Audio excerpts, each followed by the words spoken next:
இந்த பெண்களுக்காக 2 குழந்தைகள்.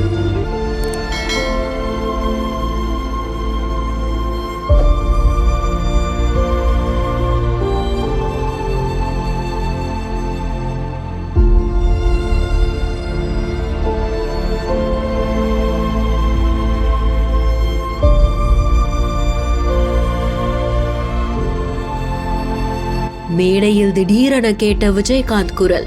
இந்த பெண்களுக்காக 2 குழந்தைகள். கண்ணீரை கட்டுப்படுத்த முடியாமல் கலங்கி போன பிரேமலதா விஜயகாந்த்.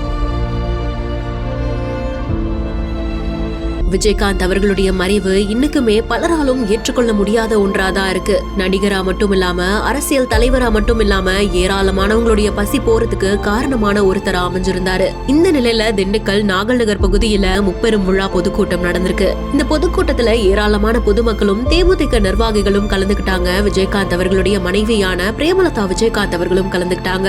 அவங்க மேடையில அமர்ந்திருக்கும் போது விஜயகாந்த் அவர்கள் பேசிய ஆடியோ ஒன்று பிளே செய்யப்பட்டது.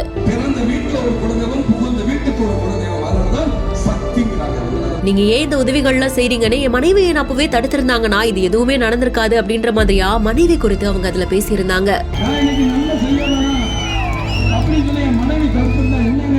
இதை கேட்ட பிரேமலதா அவர்கள் தன்னுடைய அழுகையை எவ்வளவோ கண்ட்ரோல் பண்ண முயற்சி செஞ்சோம் கட்டுக்கடங்காத கண்ணீர் வந்துகிட்டே இருந்திருக்கு. விஜயகாந்த் அவர்களுடைய பாடலுக்கு நடன கலைஞர்கள் நடனமும் ஆடி இருந்திருக்காங்க. நிகழ்ச்சி முடிவுல விஜயகாந்த் அவர்களுடைய புகைப்படம் மேடையில காண்பிக்கப்பட்டிருந்திருக்கு. அப்போ பொதுமக்கள் நிறைய பேரு அவங்களுடைய செல்போன் மூலமா டார்ச் அடித்து தன்னுடைய அஞ்சலியை செலுத்தி இருக்காங்க. இந்த காட்சிகள் சமூக வலைதளங்கள்லயும் வெளியாகி பலரையுமே சோகத்தில் ஆழ்த்திருக்கு.